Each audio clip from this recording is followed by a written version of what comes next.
रहमानिर्रहीम। अस्सलाम वालेकुम। आपको आज तब्दीली महसूस हो रही होगी कि क्लास का ये कैसा अंदाज़ है कि उस्ताद मोहतरम कुर्सी पर बैठे हुए हैं और हमें पढ़ा रहे हैं। और मुझे अपना पुराना ज़माना याद आ रहा है, जब हमारे उस्ताद जी हुआ करते थे तो वो उन्होंने सारी हमें किताबें बैठ कर ही पढ़ाई हैं। मतलब तख्ता स्याह को भी इस्तेमाल किया है, लेकिन बहुत कम।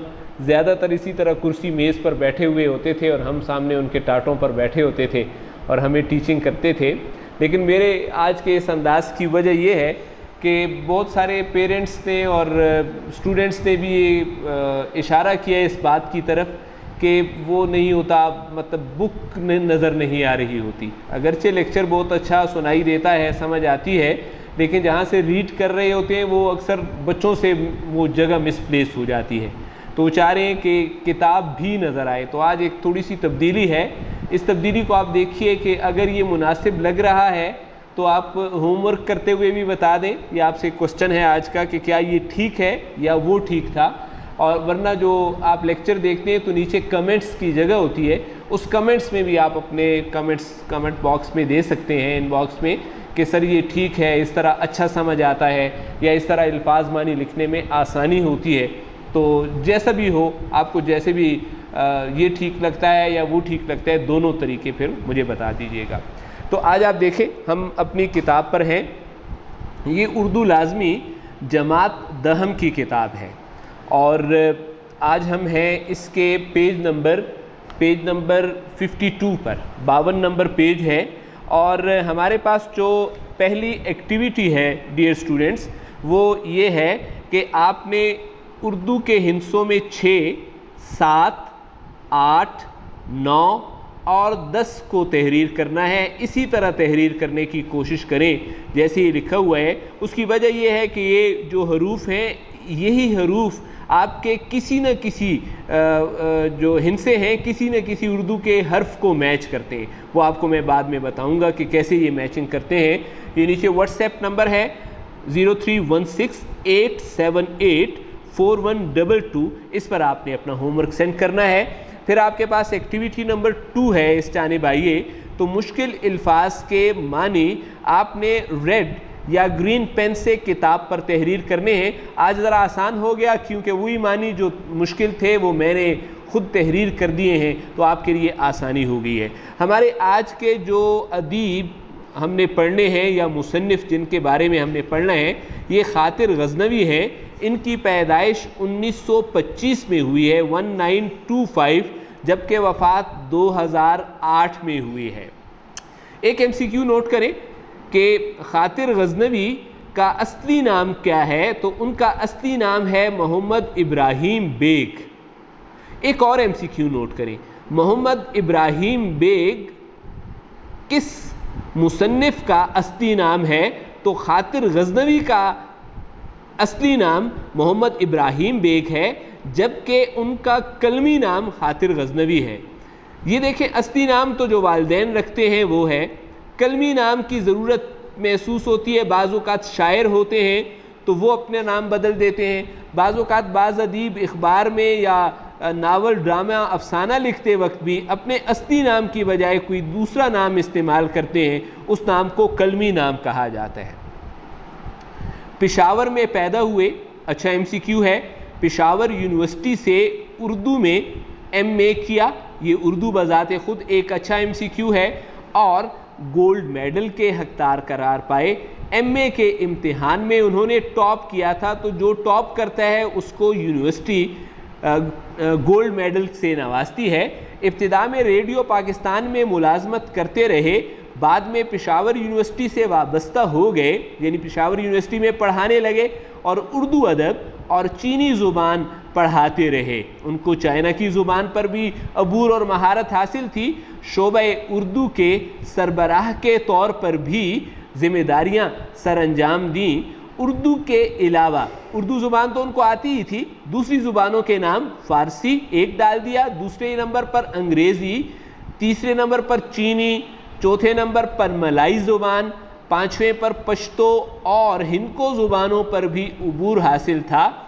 शायर और अदीब होने के साथ साथ, यानी ये उनके हवाले तो हैं कि वो शायर भी थे और इसके अलावा वो अदीब भी थे, मगर इसके साथ साथ वो नंबर 3 माहिर इंसानियात थे, ज़ुबानों के माहिर थे। ऊपर हमने ज़ुबानों का देख लिया।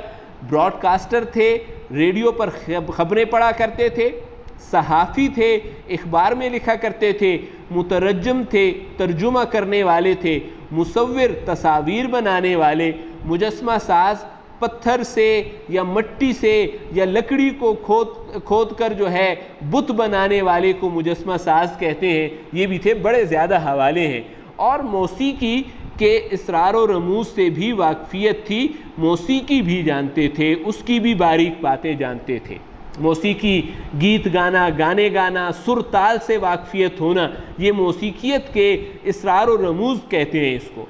वो बेशुमार इख़बारात और अदबी जराइद यानी रसाइल वग़ैरह से वाबस्ता रहे और कई बरस तक, कई अरसे तक एहसास एक रिसाले का नाम है, इसके नाम से एक अदबी रिसाला भी शाया करते रहे। डियर स्टूडेंट्स, हम नेक्स्ट पैराग्राफ पर हैं। हातिर गज़नवी का बुनियादी हवाला यानी किस हैसियत से वो पहचाने जाते थे। शायरी है यानी शायरी के हवाले से पहचाने जाते हैं।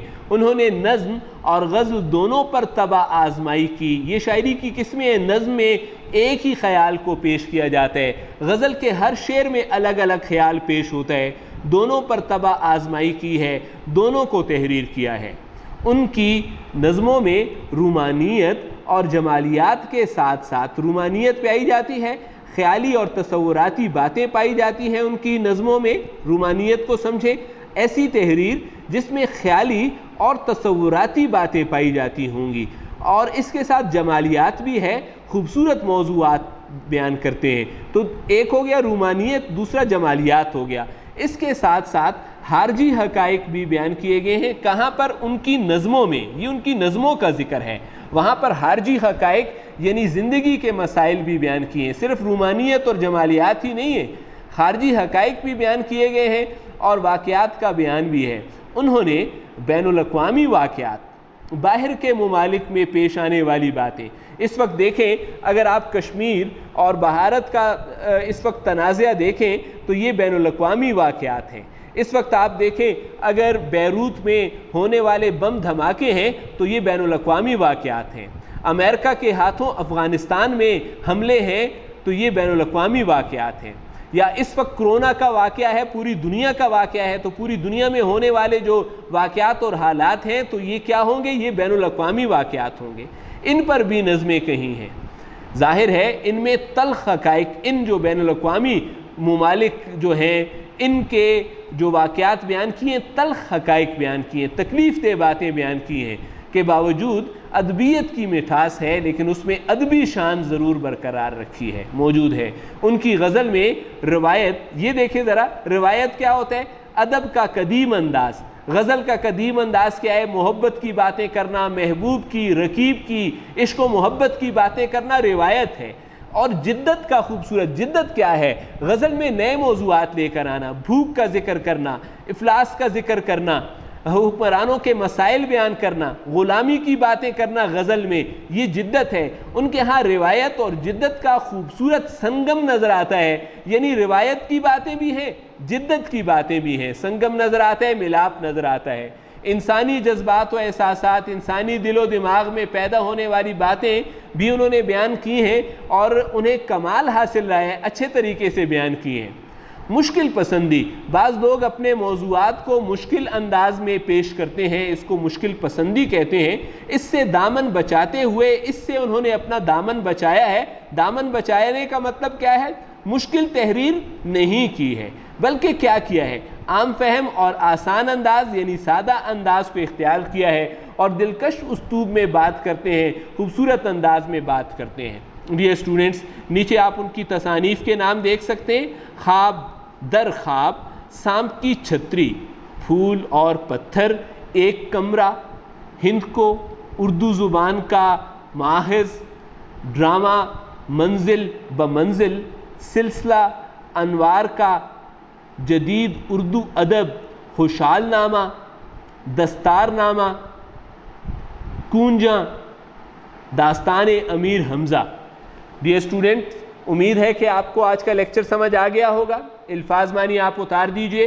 नीज़ 2 एक्टिविटीज़ आज आपने सॉल्व करके कापियों पर सेंड कर देनी है। शुक्रिया, वस्सलाम, खुदा हाफिज़।